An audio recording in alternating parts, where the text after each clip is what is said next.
In the middle of a busy town stood a tiny, crooked bookshop.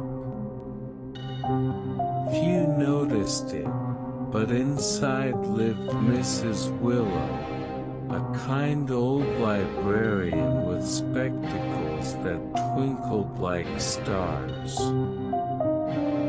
The shelves were filled with books that whispered when opened.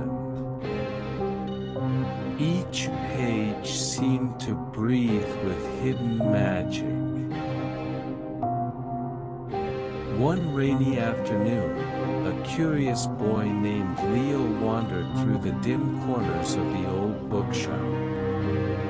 The air smelled faintly of ink and wood, and raindrops tapped gently against the foggy windowpanes. As he pulled a dusty atlas from the highest shelf, its pages crackled like forgotten secrets. To his surprise, nestled between the brittle maps was a silver key, gleaming faintly as though it had been waiting for him all along. With trembling hands, Leo carried the key to a thick, glowing book resting on a pedestal. The moment he slid the key into its lock, a soft click echoed through the shop.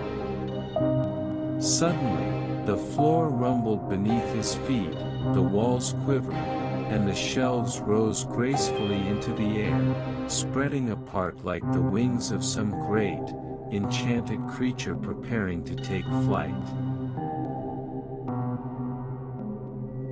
The entire bookshop began to rise gently at first, then soared higher and higher until the rooftops of the town shrank below like tiny toys. The wooden beams creaked but held strong, carrying the shelves and books upward as if the whole shop had become a flying vessel of stories. Through the tall windows, dazzling worlds unfolded, skies where dragons wheeled on gleaming wings, mountains crowned with ancient castles that shimmered in the mist, and oceans alive with mermaids whose songs shimmered like silver threads across the waves. Leo clung tightly to a polished oak shelf, his heart racing with both fear and wonder. His eyes grew wide as the painted words of countless tales seemed to spill from their pages, filling the air with color and light. Everywhere he looked, stories no longer bound to paper danced vividly around him, inviting him deeper into their magic. A golden book rested on the ancient wooden pedestal, its cover shimmering as though it held the light of 1,000 hidden suns. Suddenly, it flapped open with a sound like the whisper of wings, and from its glowing pages a warm voice echoed, "Every reader is a traveler. Choose your story, and we will take you there." The boy stepped closer, his breath caught in wonder. His eyes, wide with excitement, reflected the golden glow as if tiny stars had taken root within them.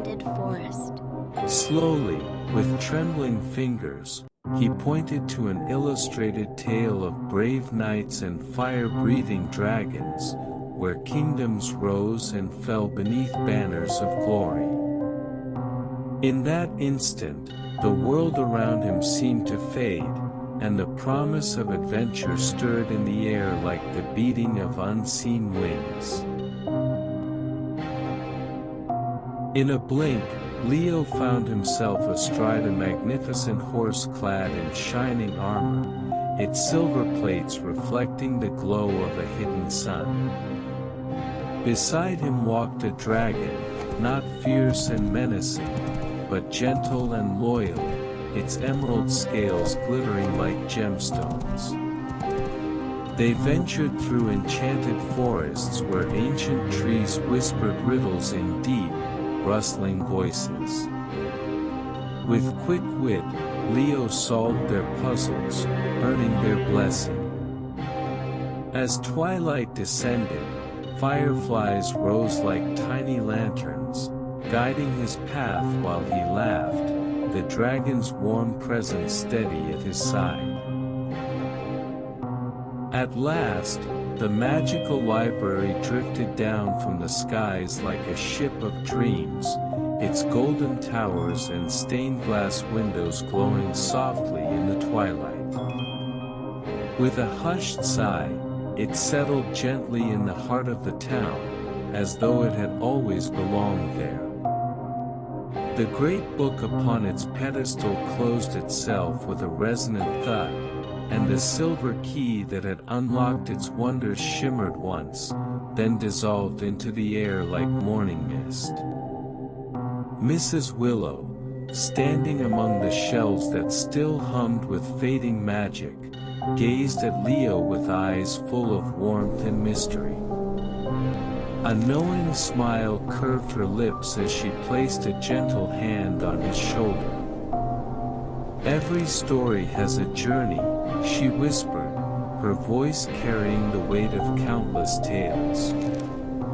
"And you, Leo, have only just begun yours."